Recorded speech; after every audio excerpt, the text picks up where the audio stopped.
叔叔。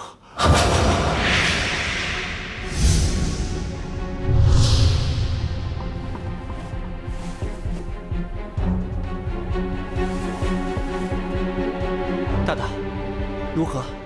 我家叔叔为何突然暴毙了？你叔叔是被吓死的。吓死的？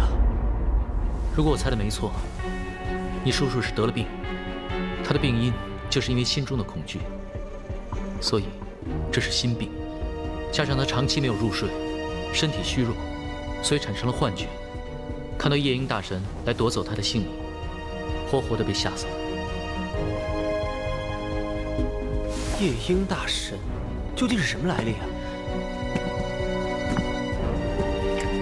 我也没有听说过，只是这让我想起了在普世殿找到洛红尘留下的那句话。你认为普世殿的秘密和这赌局有关？不知道，或许只是巧合。这莫白云7年前到底参加了一场怎样的赌局？又是什么赌局，能让他把灵魂也输掉？哼！哎，莫雨，你打开这个箱子了吗？还没有呢。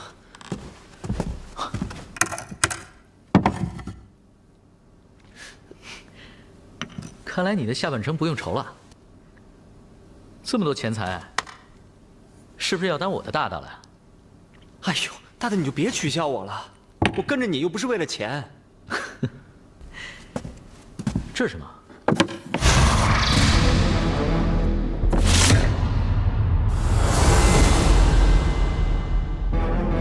这面具有点可怕。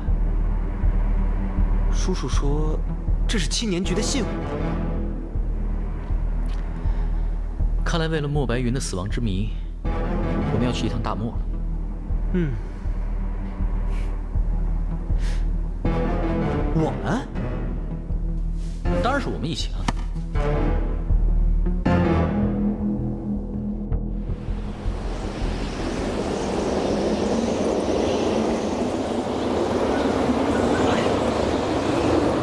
哎呀，我的天哪！哎呀，我的天哪！哎，天哪！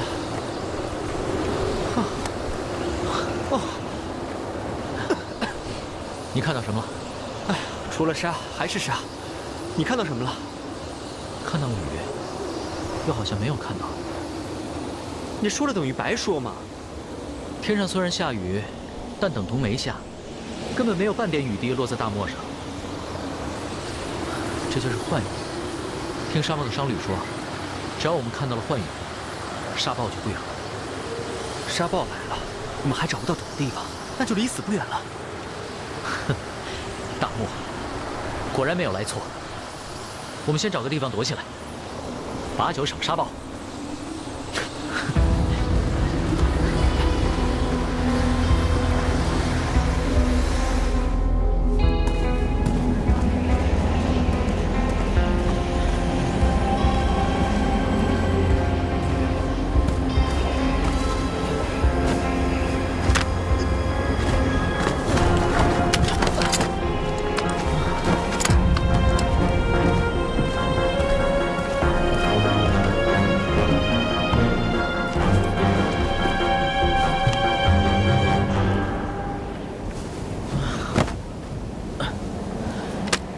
我哪根筋没有搭对啊？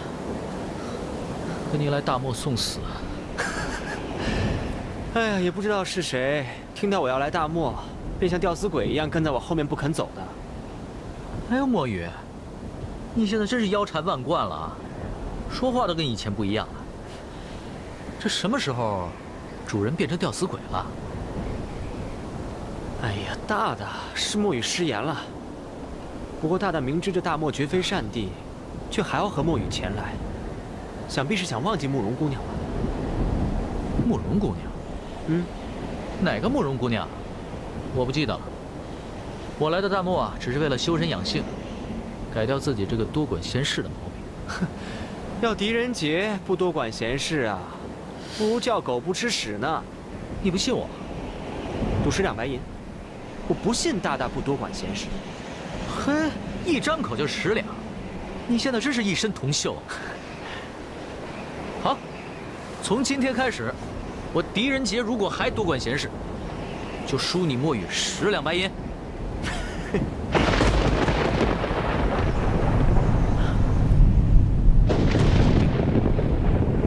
看来这沙豹离我们不远了。这见鬼的风之沙城根本就不存在嘛！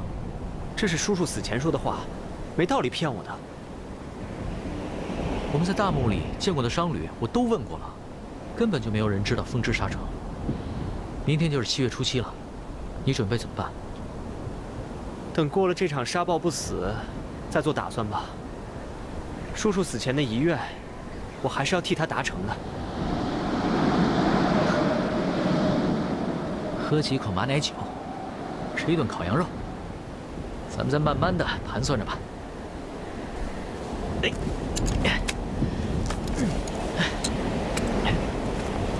走。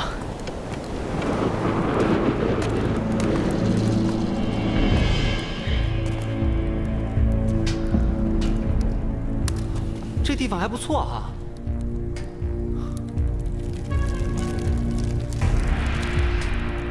马马虎虎吧。哎，两位客官，哎，你们来的正好，这羊肉刚刚烤好，马奶酒也新鲜，在这里躲避风沙是最好不过了。老板娘，你别骗人了，这里又脏又臭的，哪里有好酒好肉啊？哎，外面除了沙还有什么能吃的？老板娘，来1斤羊肉，半斤马奶酒，再来2个馒头。啊，好，好，好。老板娘，你来大漠开店有多久了？哎呀，过了七夕啊，就30年了。有没有听说过风之沙城啊？风之沙城？哦，对了，今天早上有一个商人说起过这事儿。说起什么？他们说小金窝发生了2件怪事儿，一件呢还杀了人呢。听说杀人的就是风之沙城的夜莺大神。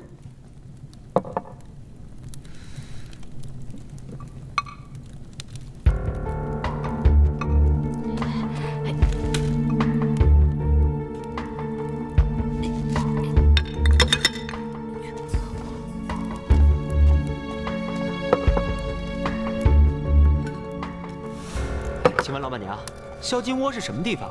关于命案，你又知道多少？萧金窝呀，就是大漠上的萧金窝。只要你花得起钱，萧金窝的主人霸千秋能实现你一切梦想。而萧金窝的赌场是赌徒们的天堂。听说昨天晚上却发生了密室的杀人案。密室杀人？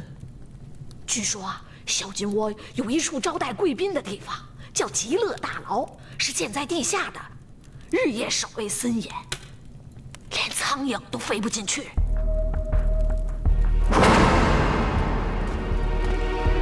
昨晚啊，一对男女客人要进行单独对赌，萧金窝的管事便带领他们进了极乐大牢，并把他们锁在房间之内。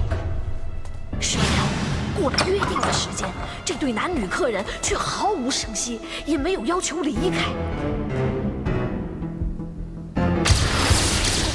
那对男女客人就死在了房间之内。你呀，只说对了一半，也错了一半。那男的死了，女的昏过去了。这醒来之后，坚决否认他杀了人。要是那女客人没有说谎，那这件密室杀人案就是奇案一件。那第2件奇事是什么？这第2件奇事啊，哎呀，还是不说，说了你们也不信。哎，你不说怎么知道我们不信啊？这第2件奇怪的事情是杀了人之后，这小鸡窝的人都听见了女鬼在唱歌。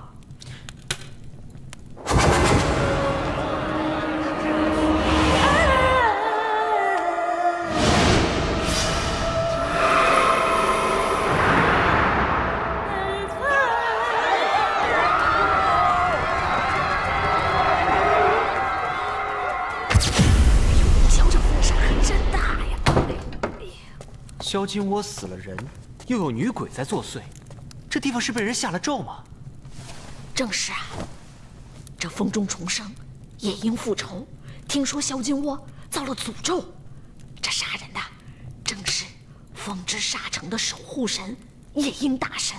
那天上飘着的也不是什么女鬼，是风之沙城的女城主复活了。萧金窝的人听到的也不是什么歌声，是魔咒。哦，你不信魔咒吗？这可是大漠，总会发生一些不可思议的事情。你让我相信夜莺大神可以杀人，死人能够复活，魔咒能够害人，你倒不如让我相信你这个老板娘是假的，比较容易。哎，不信啊，那就算了。我也是听说的。两位再加点马奶酒吗？啊，不用了，结账吧。这顿饭我决定用一个骑士来和老板娘交换。哦，原来你们到这儿是白吃白喝的。不，只是这个骑士我觉得有点不可思议，而且还和老板娘有着切身的关系。你又多管闲事了。我没多管闲事，这件事的确跟我有关系，而且还是一桩杀人命案。这酒馆内有人被杀了，凶手一直留在酒馆内。老板娘，你想知道真凶到底是谁吗？这酒馆里有人被杀，我怎么不知道？看来客官，这马奶酒兑得太浓烈了，客官们是喝醉了吧？我没有喝醉，打从我们进门的那一刻开始，加上这酒馆里的摆设，足以证明我没有胡说八道。其实，首先发现有人被杀的人并不是我，而是我这个忽然富起来的随从。他的鼻子天生就比狗还灵敏，他有一个习惯，只要闻到人血的腥味，眉头便会不禁皱两下，不多也不少。怎么我自己有这个习惯，我自己都不知道，你却知道？因为我是你大大。要是有人被杀，那你们为何还要留在这里呀？不是我要留下来，而是他要留。我们之间打了一个赌，如果我再多管闲事，便会输给他10两白银，所以他硬要留下来，让我忍不住来管管这杀人的事情。只不过，我却发现这酒馆根本就不是你的。客官，你真会说笑话。我从来不会拿杀人案说笑。你说你开这个酒馆30年了，以你这么矮小的身材，怎么会将自己常用的碗碟放在自己拿不到的地方呢？还有，你的围裙也出卖了你自己。老板娘，你的手跟普通的女人手大小是一样的，但围裙上的油污手印却比你这手大得多，分明就是一个男人留下的。如果我猜的没错，拥有这酒馆的不是老板娘，而是老板，是个男人，身材比我还高吧？这手印儿当然不是我的，是我老伴儿的。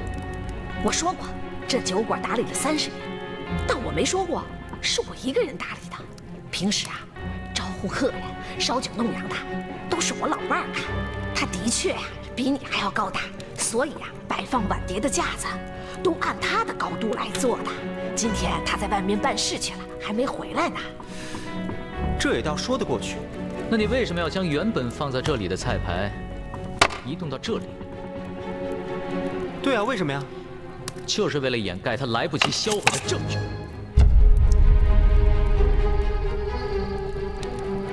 这酒馆里真正的老板，在我们来之前已经被你这个假老板给杀掉了。因为你来不及抹掉血迹，所以你将原本放在这里的菜牌挪到了这里，来掩盖血迹。所以，凶手就是你。如果我猜的没错，你是经过易容改扮的吧？听说曾破长安城普世殿奇案的狄仁杰，既聪明，又讨厌，又可爱，果然名不虚传呐！我什么时候变得这么有名了？大人小心！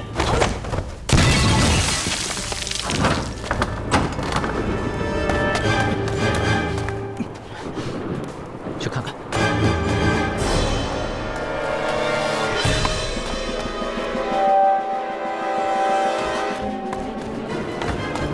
凶手果然是他，追吧！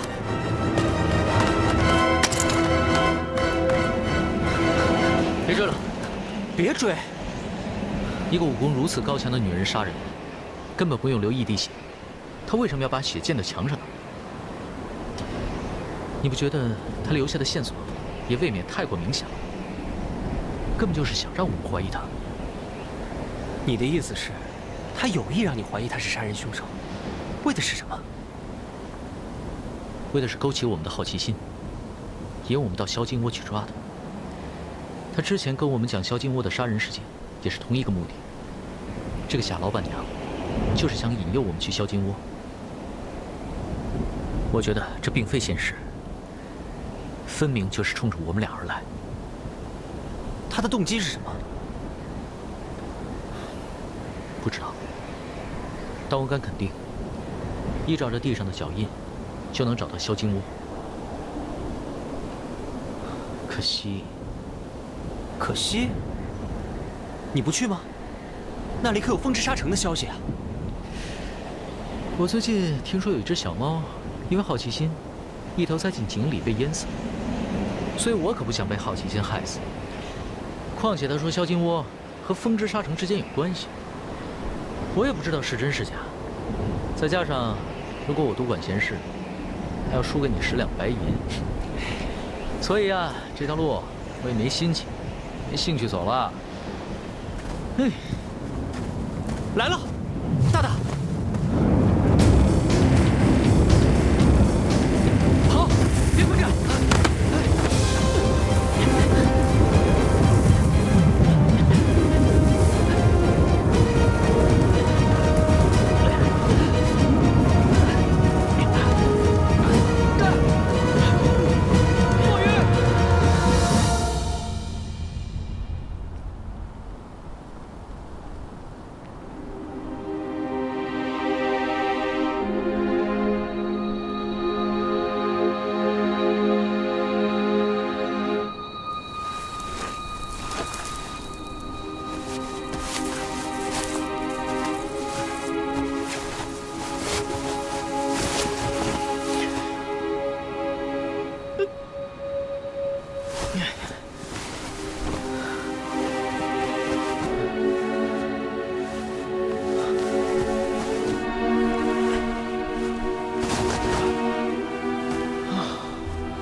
醒醒啊，大大，大大！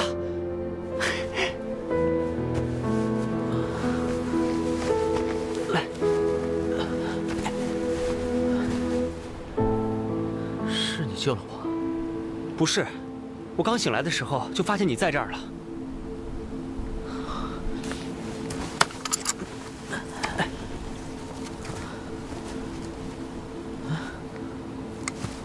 大大，你在找什么啊？慕容清呢？你果然忘不了慕容姑娘。不是忘不了，而是刚才我好像看见她了。啊？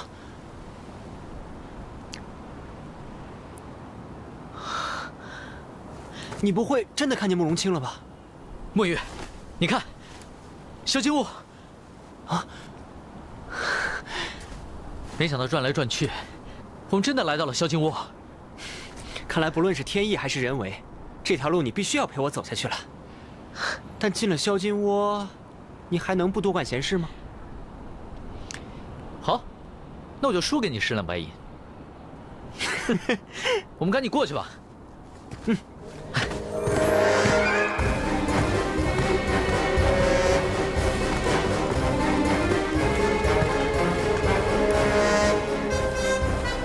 哎呀，这个萧金窝还真有点意思。果然是个不错的地方。别忘了昨夜这里曾经发生了命案，萧金窝也可以是夺命地。哎呀，不管了，咱们呀都吃了半天的黄沙了，先找个地方填饱肚子。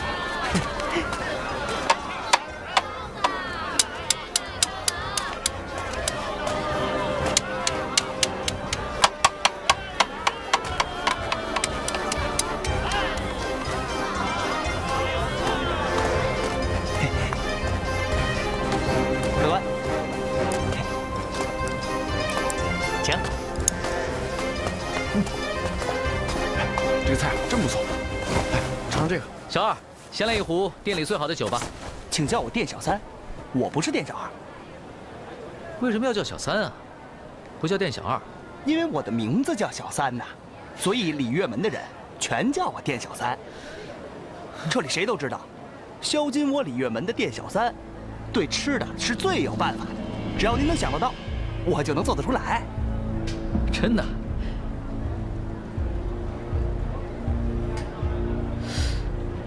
在大漠里还能吃到活礼，真是有办法。给我们也来一份香酥活礼吧，来，外加半斤牛肉。按本店的规矩，要先付钱再下单。没问题。盛会，3两7钱。来，3两7钱，有多无少，剩下的就当打赏了。客官，我说的3两7钱是黄金。啊？什么？3两7钱黄金吃一份香酥活礼啊？这礼乐门是黑店吧？客官，要想在大漠吃活礼，总得付出点代价呀。客官如果嫌贵的话，我们这儿有香菇打卤面，才只不过80文一碗。打卤面还需要80文钱啊？还说不是黑店？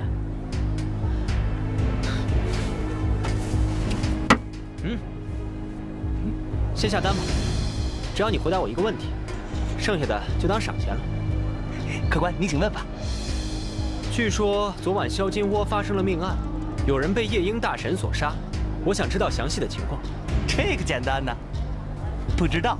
谢客官的赏，我下单去了。哎，范公子，人生何处不相逢啊？怎么在大漠里还能碰到你这个故人呢？干嘛不打声招呼就走啊？是汴州第一富户凤九天凤公子。你就当没看到我，我从来没来过萧金窝啊。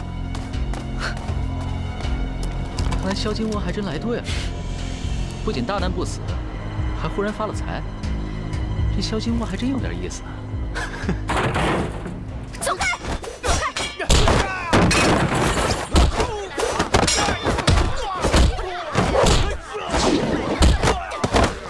去救人。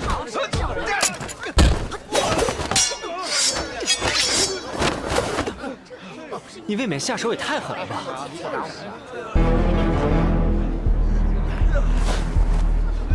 青子，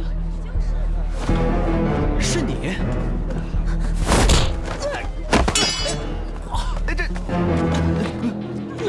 花非花小姐，若是本店怠慢惹怒了小姐，小三在这儿赔罪了。花非花，我想去赌局玩几手，这几个人说罢千秋，不让我离开礼乐门半步。我想问，是不是？当然不是了，萧金窝是寻开心的地方，花非花小姐想去哪里都随便呢。那就好。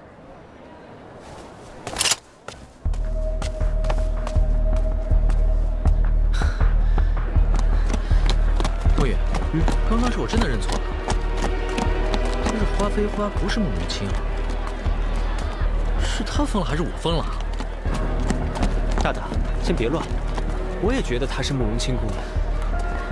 那慕容清为什么会变成花非花呢？是啊，有人在跟踪我。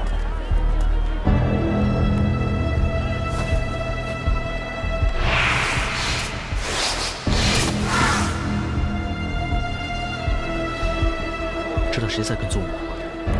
跟踪的人很懂得利用长街的环境来隐藏行踪。长街？糟了！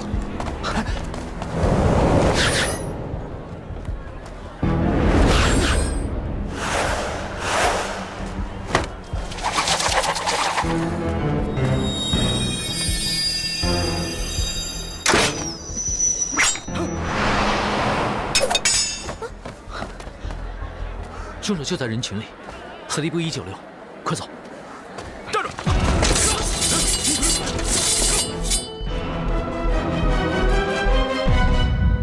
听说这里有一个名为长街的杀人帮派，行事阴险毒辣，每一个杀手都是市井商贩，方便行刺。看来今天萧金窝的大街，便是当年的杀手长街。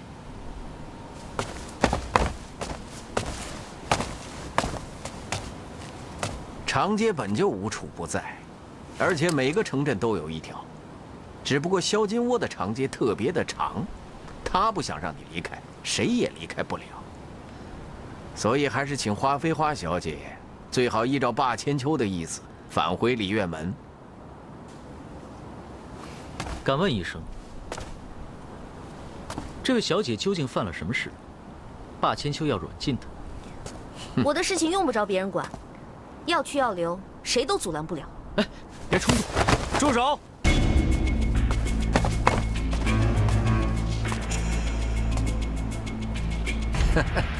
独孤管事，长街自有长街处理事情的方法，无需独孤管事操心。贾老板办事，我独孤峰当然放心。但是我这次来也是替霸千秋办事的。我就是依照霸千秋的意思。霸千秋说过。 只要这个叫花飞花的离开礼月门一步，便要斩下他的双腿。现在霸千秋已经改变主意了，各位长街的兄弟就暂且退下吧。走，走，走。哼！在下独孤峰，是萧金窝的管事。我家主人霸千秋。 听说狄盼祖二人到访萧金窝，还请狄盼祖二位和花飞花小姐一起到赌场一聚。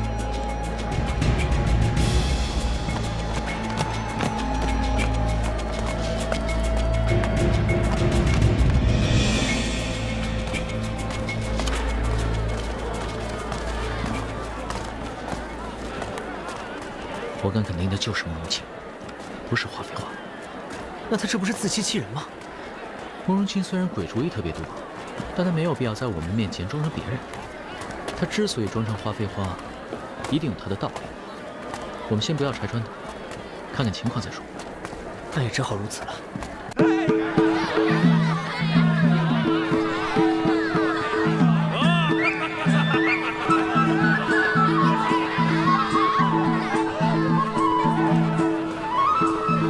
起。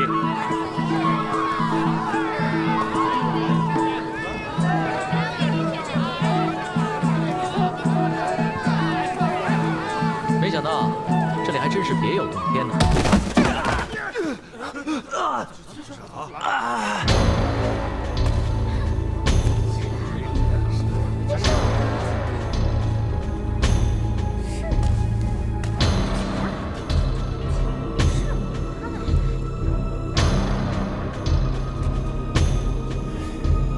在萧金窝赢了钱，是老子鸿运当头。你霸千秋输不起。 就把这大门关了便是，还赖我出老千。我霸千秋一生在赌，就是想求一个输得心服口服。你若没出钱，敢不敢跟我赌一局？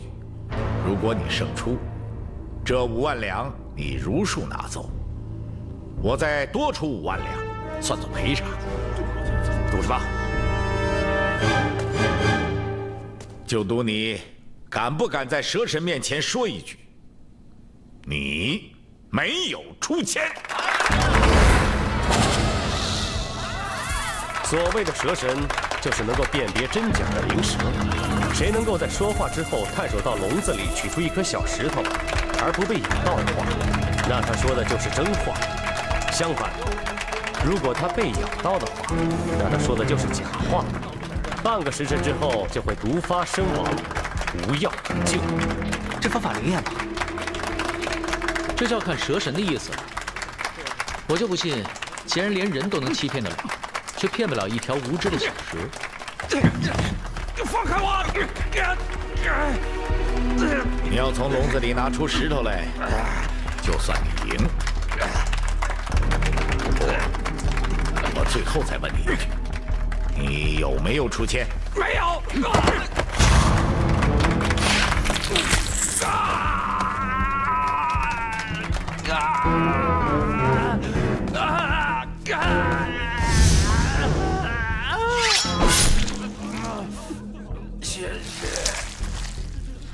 他是对的，真人现在已经痛不欲生，这蛇毒果然非同凡响。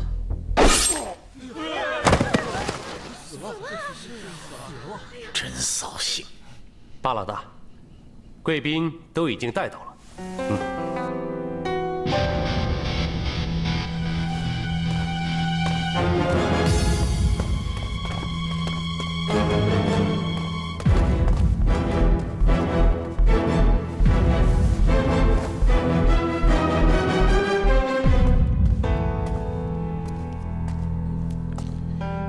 你们是来替莫白云赴约的吗？你怎么知道？和他订立7年赌局的人就是我。这小金窝就是7年局举行的地方。这赌局不应该在风之沙城吗？风之沙城7年前就消失了。这小金窝就是7年局举行的地方。信物呢？是这个吗？你有资格参加今晚的赌局。我也有信物。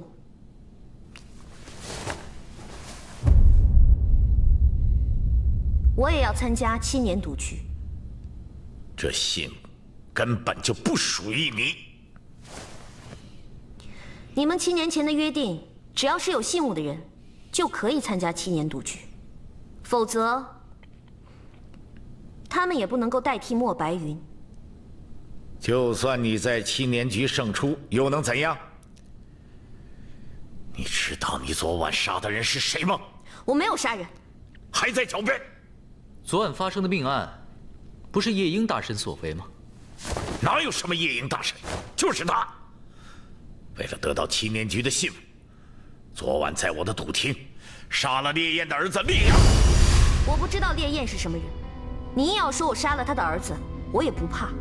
反正我就是要参加7年赌局。你不怕，我怕。我可以肯定地告诉你，在这个大漠里，最可怕的就是马贼王烈焰。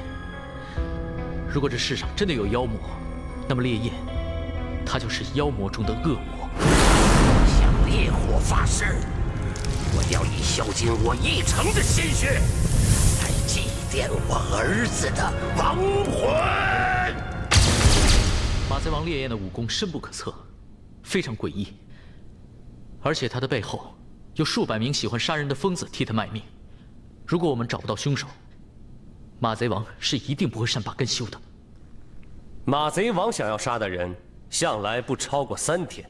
那么2天后的天明，便是萧金窝的大限。那又怎么样？有什么证据说我就是凶手？马贼王根本不需要证据，他也不需要知道真凶到底是谁，他只要把萧金窝所有的人都杀死，便可以替他儿子报仇。所以，霸千秋为了保住萧金窝，无论你是不是凶手，都会把你交到马贼王手上。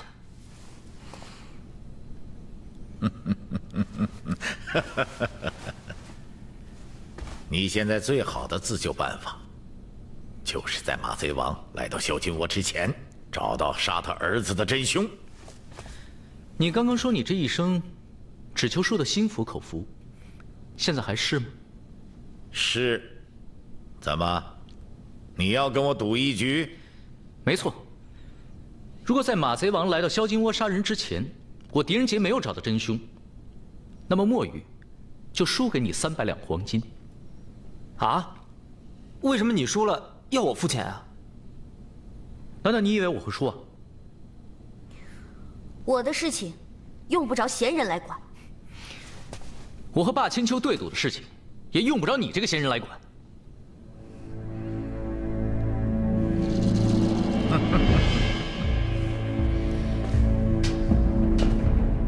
300两黄金赌一条人命，这赌注不公平。那你想赌什么？我听说你有个家传的玄铁笔，笔杆玄铁熔铸，笔尖火蚕丝扎成，造工深得尖奇元剑四药，还可以当暗器使用。汴州城的萧朝天就是伤在这根玄铁笔之上。300两黄金不够，就赌500两。这玄铁笔是我大大的传家宝，况且你也不是个舞文弄墨的人，要那玄铁笔又有何用？你说的没错，这根烂铁笔对我来说一点用处都没有。不过，我却喜欢把玄铁笔放在我这赌场之上展览。黄金，我没兴趣。好，我赌。如果我输了，玄铁笔就是你的。狄仁杰，这女人跟你是什么关系？做这样牺牲，值得吗？我和她没什么关系，只不过是我自找麻烦，多管闲事吧。既然如此，这赌局定了。定了。好。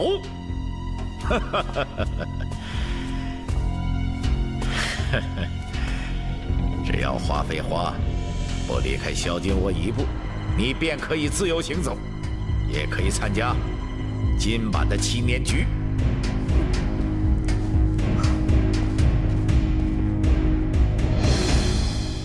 杜孤峰在。你带狄仁杰去极乐大牢，昨晚发生的事，他想知道什么都如数告诉他。我要让他输得心服口服。是，请。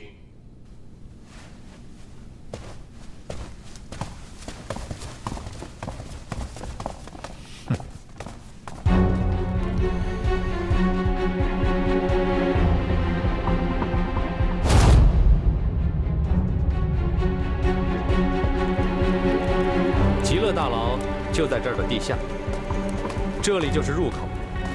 门外由3队的20人轮流守护，没有霸千鸠和在下的带领，谁也不能进出。2位，请稍等一下。哦，这把钥匙跟以往常见的都不同，是经过特殊打造的，不能复制。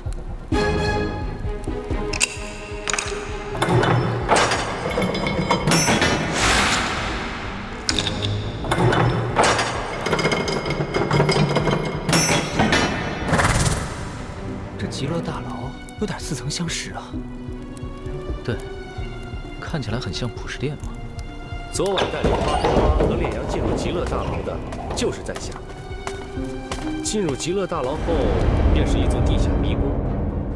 2间贵宾厅藏在这迷宫不同的角落。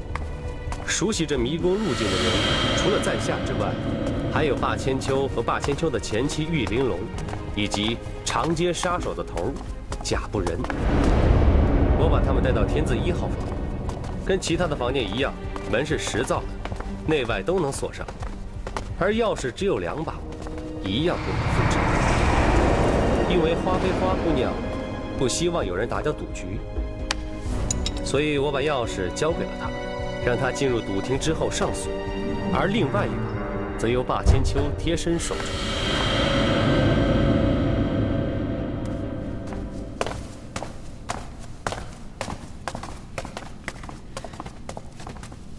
这极乐大牢看似不是最近新建的，像是在萧金窝未出现之前便已经存在了。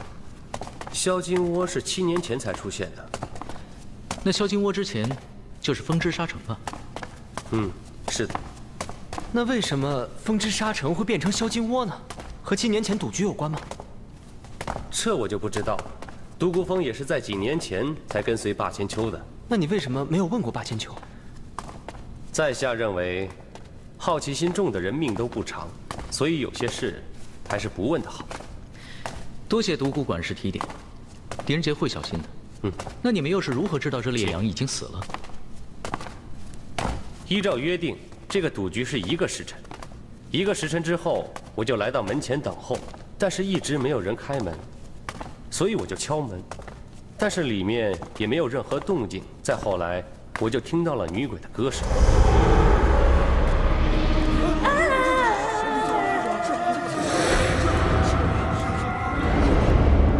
那你怎么就肯定那是鬼，不是人呢？